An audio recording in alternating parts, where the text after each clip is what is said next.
Well, hi folks, it's about time. I'm just going to plant a few really early, second early potatoes, but these are the Charlotte in pots, and I'm going to grow them in this little greenhouse polytunnel all the time.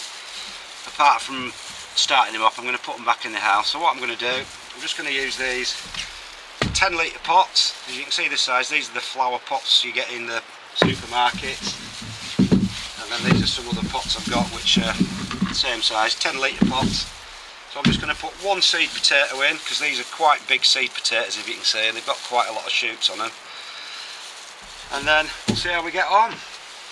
I just like to grow a few early, then I can keep them in warmth once they start to grow, and maybe get some new potatoes in late May time, a good 6 weeks before the ones outside will be ready. So it couldn't be easier. Any old bog standard compost. Half fill this pot, and I've got some potato fertiliser there. I'm just going to add a handful of that. That's the reason I've got gloves on, because it absolutely stinks. So just a handful in there, just to give it a bit of extra nutrition. Give that a good mix around. So then what I'm going to do with these potatoes, if you see, probably a little bit dark now, just going to plant these with the sprouts upwards, push the spud in so it's almost touching the bottom of the pot. Like I said, they're quite big seed potatoes these. And simply just going to fill this pot up. I'm not going to earth up as they go, I'm just going to fill it up. Like I said, by sort of late May, put a little bit more fertiliser in this top bit as well. Spilling it everywhere. Like I said, by late May I should have a few potatoes. You're not going to get a lot, but in the past I've had a couple of pounds out of each pot.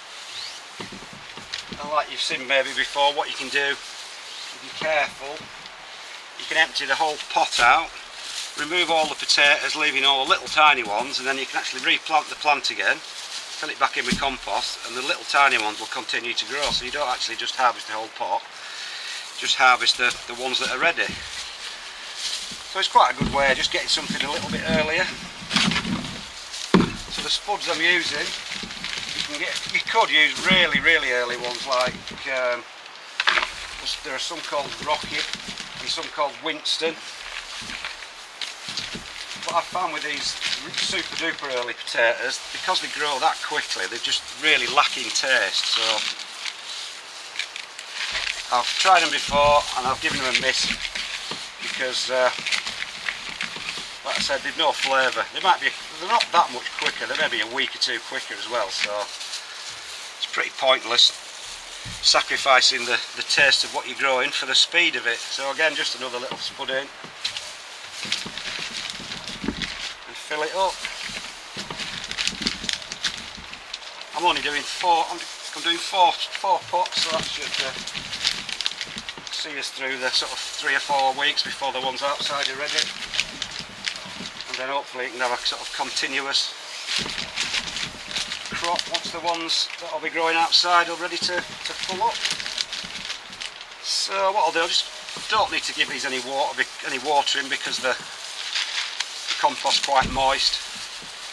So I'll just, like I said, I'll leave them somewhere not necessarily hot, but just quite, warm, house temperature, porch temperature, just to start sprouting. As soon as the leaves start appearing through the top, I'll bring them into the polytunnel, into the greenhouse, and then just see how we get on. And then if we do have any frost forecasts, I'll just cover them in fleece, and then we'll see how we progress from there. So like I said folks, just a few little early spuds growing in, something to do. So that's about it folks, a few early spuds. See you later.